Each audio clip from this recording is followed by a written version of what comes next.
Welcome to another exciting week of One Game One, brought to you by Hollywood Bets. I am Caesar Babina, joined by, well, my crew, my team, in as far as breaking down the start of what has been an exciting start to the 25-26 campaign through the MTN8. Mark, Jerry, great to be in your campaign. Let's talk about the first game that got things started out at the Orlando Stadium. Let's start off respectfully with Jerry Skosana in this regard. And we know why, of course, as a Pirates legend, but getting the business done against what we thought would be a tougher test, maybe, in Polokwane City. Jerry, thanks, Caesar. I think last week we spoke about it, and you were just straightforward with Mark. Pirates are going to win that one. Mm-hmm. But for me, remember, the player that I mentioned that will be there for Pirates from Polokwane City. Yep. Everybody can just attest to that, what happened. I mean, scoring a goal and creating another one. Mm-hmm. Appollis, my daughter.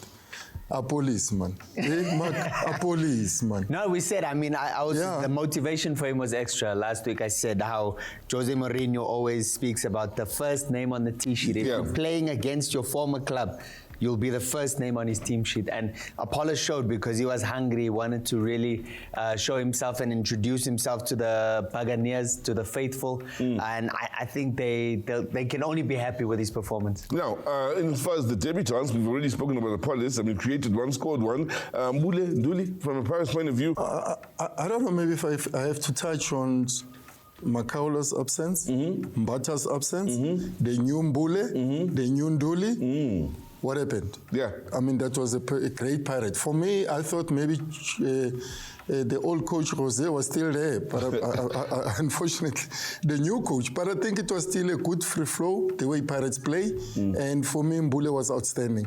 I mean, he showed class. No, certainly. And they fitted like hand in glove. Yeah, you know, they just seamlessly came in. I was actually pleasantly surprised by Nduli.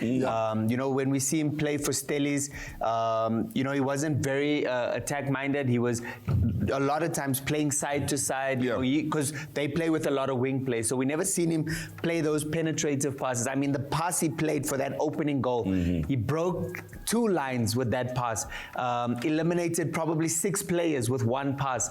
And if he can continue in that vein, I'm excited for what he's going to bring to the Orlando Pirates team. Well, I'll tell you what is exciting, goals. And they make our world go round. And there were plenty of goals between Sekhukhune and Galaxy, but drama as well in the comeback. I mean, at one point you're leading 2-0 as Galaxy. What does Sekhukhune do to turn things around here and make this a 5-goal thriller? I think it was a great game. Galaxy are kicking themselves. I was actually with some of the coaches yesterday, and you know they literally are gutted by the fact that they could not see out that performance. But you have to give credit to Sekhukhune, and obviously in particular Bradley Grobler. He's now chasing down. You know, if Shalulile doesn't stay, he's chasing down that record from Nomvete. And if he continues in this manner, he's a sniper of note, and he literally got them back into the game.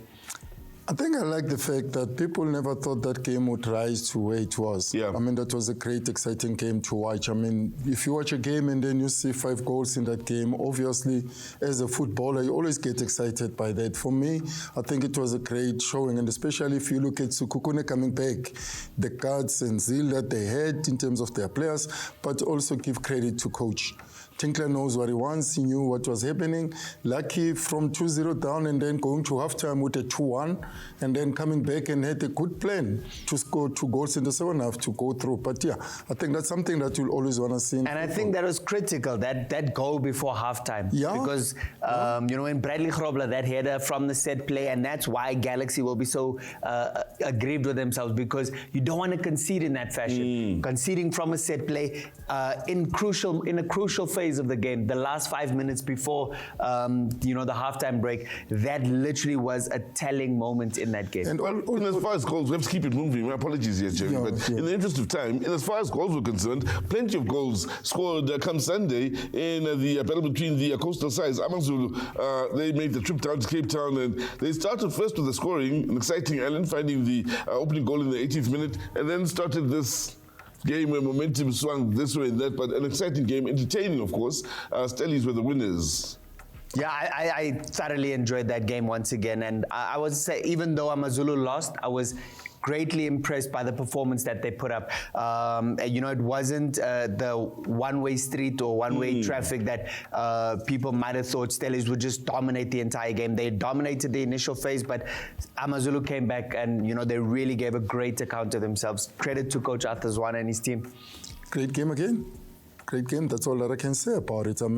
5 goals in a game, opener of the season, MTN8. Sure. These are scarce things because most of the teams, when they start playing in the MTN8, you get the scores of 1-0, 2-1. But if you get 5 goals in the first game of the season, for me, greater things to come. Now, I asked you guys the question whether history would be made on a Sunday, and by that, that's maybe Richards Bay coming up with their first ever win against Mamelodi Sundowns. I think both of you said no. For me, it was more like a joke to say Richards Bay won like the KZN Premier Cup. But it was just a joke, to get people going. But obviously, I did say it will be just a walk in the park for Sundowns, and that's what happens. And Hey, man, Rangers keep scoring. That Sundowns team, the thing is, what's scary about that game is they didn't look like they got out of third gear. No. I mean, they were coasting throughout the match, and the worst thing that Richards Bay could have done was conceding inside the opening 10 minutes. They conceded,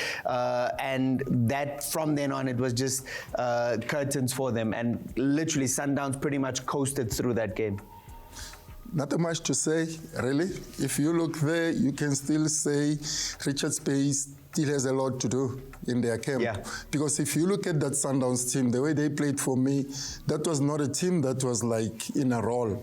They were just knocking the ball around, like in one of those training matches where they were just looking how do they play.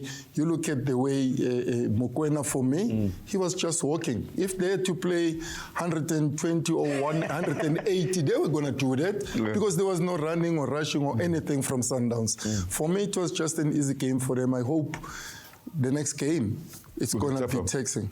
So, great start to the new season and the MTN8 of the 25-26 campaign. We're hoping the goals keep on coming in. Also, that they trickle through to the start of the PSL season. So, we take a short break. When we come back, we discuss the fixtures that will be coming up in the MTN8. We'll also be looking at the fixtures coming up in the way of a great start to what should be a nice PSL season. Back with more.